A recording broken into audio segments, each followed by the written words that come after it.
모세가 가나안 땅에 못 들어가지 않습니까? 그걸에 대해서 저도 들었습니다만 모세는 구약의 율법을 상징하고 그 다음에 모세 다음에 여호수아는 들어가잖아요. 여호수아라는 이름 자체가 우리 예수님의 이름이기도 하고 그러다 보니 예수님은 복음으로는 들어가고 뭐 이런 이야기도 있다라고 제가 들었습니다. 제가 처음 들어서 깜짝 놀랐습니다만 뭐 사실 이런 식의 해석은 틀렸다 맞다 하기는 어려운 해석인 거겠지요. 일단 기본적인 사실 우리 민수기 20장에 민수기 20장 1절부터 해서 이제 이 가데스 바네아의 어딘가에서 물이 없었고 백성들이 물 달라 하자 불평하자 그러자 하나님이 모세에게 말씀하시는 거죠. 너 지팡이를 짚고 반석에게 명하여 물을 끌어내라. 그래서 백성들을 마시게 해라. 여기 하나님의 명령입니다. 너 지팡이 쥐어라.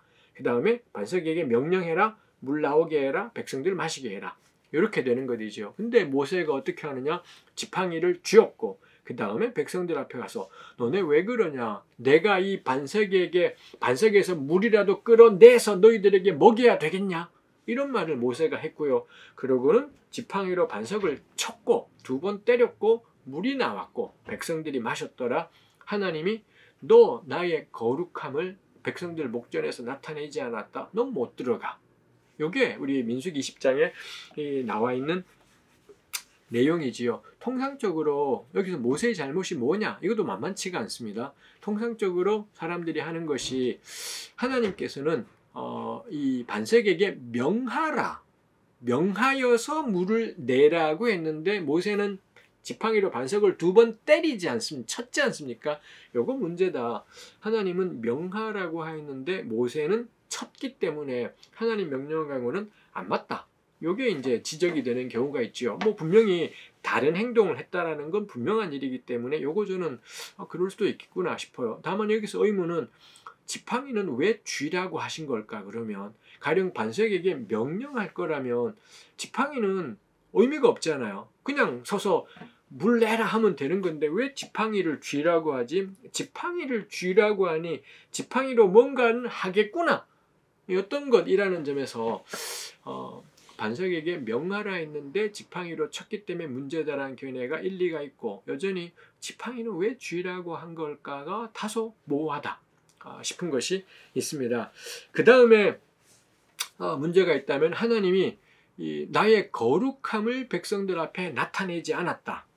너가 나를 믿지 않고 하나님의 거룩함을 나타내지 않았다라고 이렇게 평가하시는 것이 있습니다. 그거랑 견주어 본다면 결국 모세가 지팡이로 때리든 명하든 간에 고전에 했던 말 백성들을 향해 모세가 화를 내면서 내가 너희를 위하여 반석에서 물을 끌어내야 되겠냐?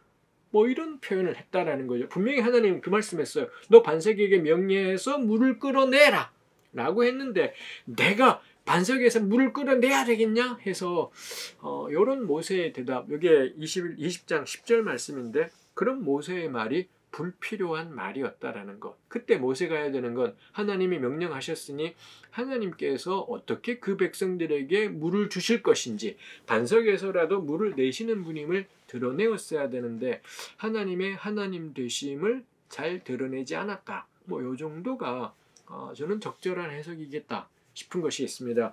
이 사건은 시편 106편에도 있습니다. 시편 106편, 105편이 이스라엘의 과거사를 되돌아보면서 하나님께 찬양하는 그런 내용입니다. 105편은 이스라엘의 잘했던 것들이라면 106편에는 이스라엘의 불순종에 대해서 쭉 설명하는데 그 가운데 시편 106편 32절, 33절에 보면 백성들이 여호와를 노하게 만들어서 재난이 모세에게 임했다. 이런 표현이 시편 106편 32절에 있습니다. 이 백성들이 모세의 뜻을 혹은 하나님의 뜻을 거역함으로 인해 그러자 모세가 그의 입술로 망령되이 말했다. 시편 106편에 있더라는 거죠. 요 시편 9절 역시 모세의 말이 문제다라고 모세가 망령되이 말했다 해서 뭐 지팡이로 이 반석을 쳤다 거기에 문제를 삼는다라기보다는 모세의 말이 부당했다. 그렇다면 민수기 20장 10절에 내가 너희를 위해 반석에서 물을 끌어내랴 이런 식의 말들이 망령된 말이었다라고 시편에서는 생각하고 있는 것 같습니다. 요게 성경 안에서 요거를 풀어내고 있는 장면이다 싶은 것이 있지요. 이런 경향이 있는가 하면 신명기에도 몇 번 모세가 가나안 땅 못 들어가는 걸 설명을 하는 게 있습니다. 신명기 1장 37절에 보면 하나님이 백성들에게 진노하셔서 너희들은 전부 가나안 땅 한 명도 못 들어가. 여호수아랑 갈렙 빼고는 다 못 들어가. 모세 너도 마찬가지야. 해서 신명기는 백성들에 대한 하나님의 진노 때문에 모세도 못 들어간다.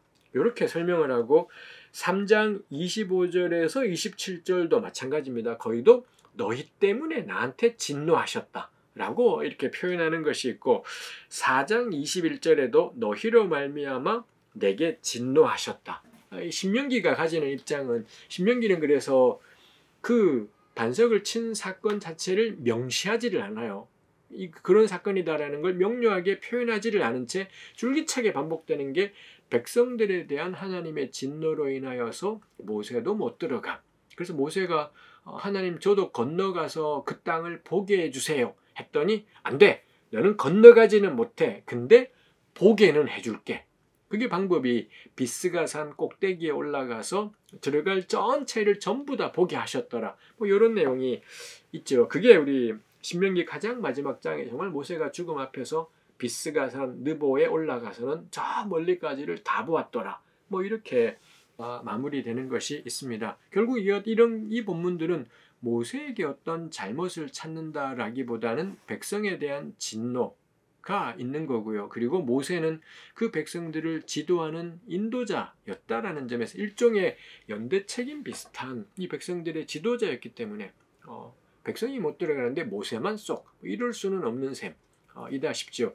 특히 신명기 34장 마지막 장에는 모세를 극찬해요. 이전에도 이후에도 이와 같은 예언자는 없다. 뭐 이런 식의 표현들을 통해 신명기는 모세의 잘못을 묻고 있지는 않구나 싶은 것이 있습니다. 백성들의 잘못이 있다라는 거고 반면에 민수기 같은 데에는 모세가 했던 말들이 문제가 있다가 있겠죠. 아마 요거는 배경이 다르기 때문에 아마도 신명기 내용들이 민수기의 내용보다는 좀 더 빨랐을지도 몰라요. 신명기나 여호수아 열왕기 이런 책들은 멸망 직후에 우리가 어쩌다가 뭐 이 꼴이 되었지와 연관이 있다면 민수기는 좀 다른 것이 있다 보니 아마 그런 배경의 차이가 있을 것 같다 싶습니다. 저는 그래서 이 두 가지가 성경 안에 전해져 오는 전통입니다. 모세가 율법으로 대표되는 구약을 상징해서 못 들어갔다와는 전혀 상관없고 왜냐하면 여호수아가 신약을 상징하지 않기 때문에 여호수아 역시 율법책에 기록된 대로 다 지켜 행하는 삶 이게 여호수아의 살 길이었기 때문에 여호수아는 예수님, 모세는 율법 이렇게 보는 건 제가 생각할 때는 적합하지는 않다 싶은 것이 있습니다. 다만 성경 안에 보존된 전통으로는 모세의 망령된 말. 근데 모세가 그런 망령된 말을 하게 된 까닭도 시편 106편에 보면 백성들의 거역 때문입니다. 이 백성들의 거역으로 인해 모세가 입술로 망령되 여기까지 갔다는 전통이 있고 신명기처럼 오로지 백성으로 인한 하나님의 진노가 모세는 여기까지로 하게 만들었다 싶은 것이 있습니다. 뭐 요거 저는 각자가 이 두 개가 다 어느 하나 맞다 틀리다가 아니라 각자 이 두 가지를 가지고 리더가 된다라는 것에 대해서 한번 생각해 볼 일이겠다 싶습니다. 그렇습니다.